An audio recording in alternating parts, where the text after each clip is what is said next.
자, 반갑습니다. 이 영상은 그 본수업 영상은 아니고요.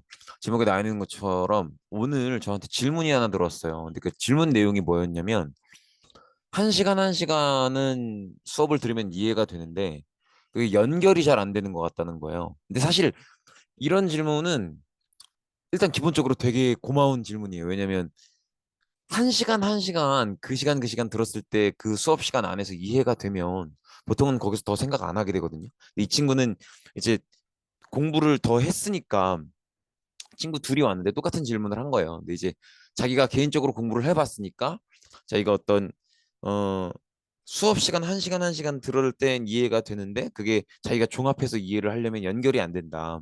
이런 얘기를 한 거죠.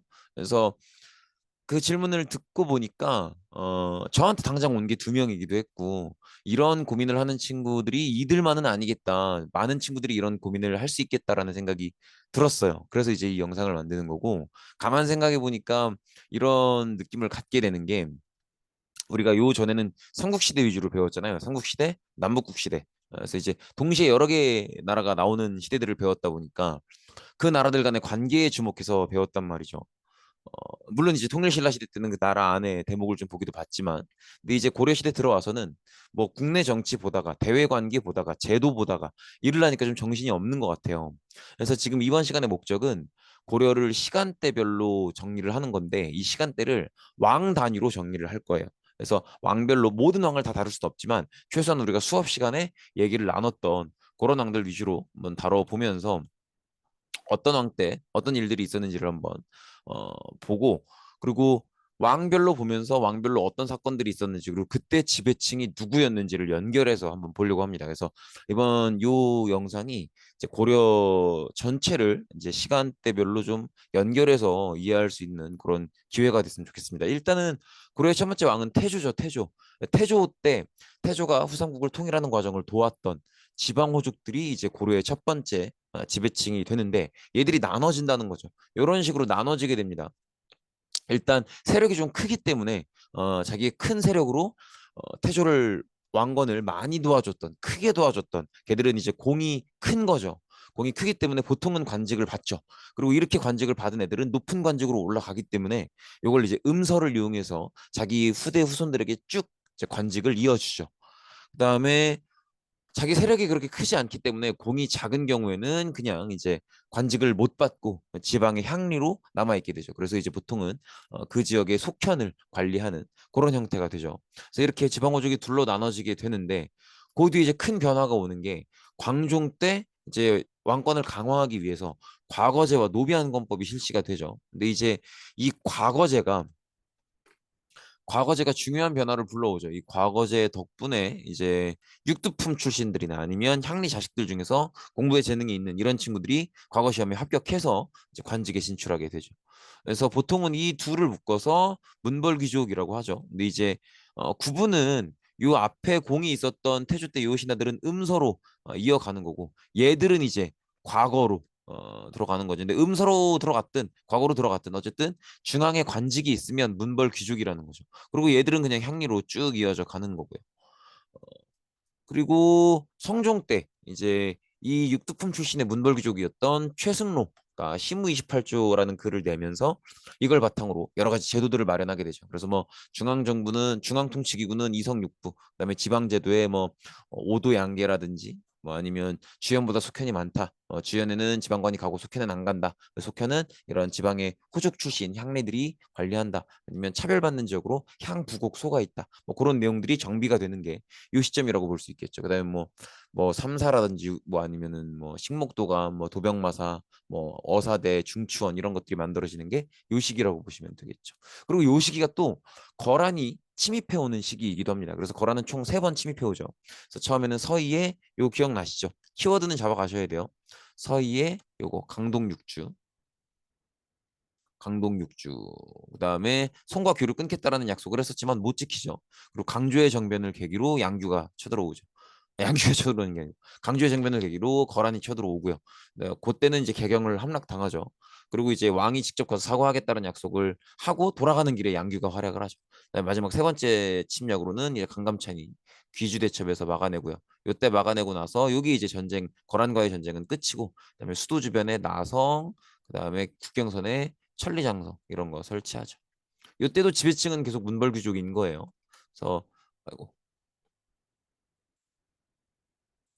현종 때까지 이렇게 거란의 침입을 감당하는 거란의 세 차례의 침략을 감당하는 시기가 되고요. 그다음에 이제 숙종 때 요 시기가 이제 거란이 약해지고 여진이 강해지는 시기입니다. 이때 이제 여진이 아직 나라를 만들던 때는 아니고 여진이 조금씩 강해지면서 우리를 조금씩 침략해왔던 때인데 이때 많이 지죠.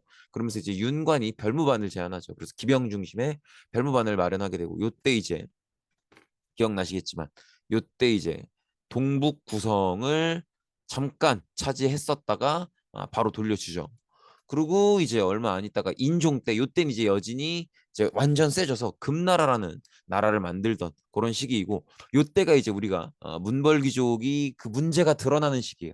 그래서 이자겸의 시대죠. 우리가 막 이모랑 결혼하고 고 왕이 인종이죠. 이자겸 시대고 이때는 이제 여진이 충분히 강해졌기 때문에 이제 금나라를 건국해서 우리나라한테 군신 관계를 요구하는데 이 군신 관계 요구해 오는 건 이때 이자겸이 권력이 셌기 때문에 이자겸의 결정으로 이건 받아들이게 되죠.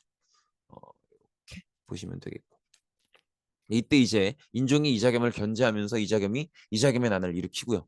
이자겸의 난의 의미가 이제 문벌 귀족들이 지배층으로서 제 역할을 못하는 걸 드러낸 사건이다. 이 문제를 해결하기 위해서 묘청이라는 스님이 어, 풍수지리설을 이용해서 개경은 기존의 수도인 개경은 땅의 기운이 다 했으니 새롭게 땅의 기운이 더 좋은 평양으로 수도를 옮기는 건 어떠냐. 그렇게 되면 다 잘 될 것이다라고 했었죠. 이게 이제 문벌 귀족들이 반대해서 받아들여지지 않죠. 그러면서 묘청의 난이 벌어지죠.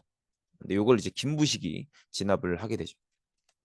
그래서 묘청은 이제 서경천도를 주장했었지만 평양이죠. 서경천도를 주장했었지만 이게 받아들여지지 않고요. 결국은 문벌귀족 중에 한 명이었던 김부식에게 진압이 된다는 거죠. 그렇게 보시면 되겠고 그 다음에 의종 때 드디어 이제 문벌귀족의 지배 그리고 이와 함께 이루어지는 어떤 무신들에 대한 차별 이게 폭발하면서 보현원의 난을 시작으로 무신 정변이 벌어지게 되죠. 그리고 이때부터 이제 무신 정권이 시작되게 되고요.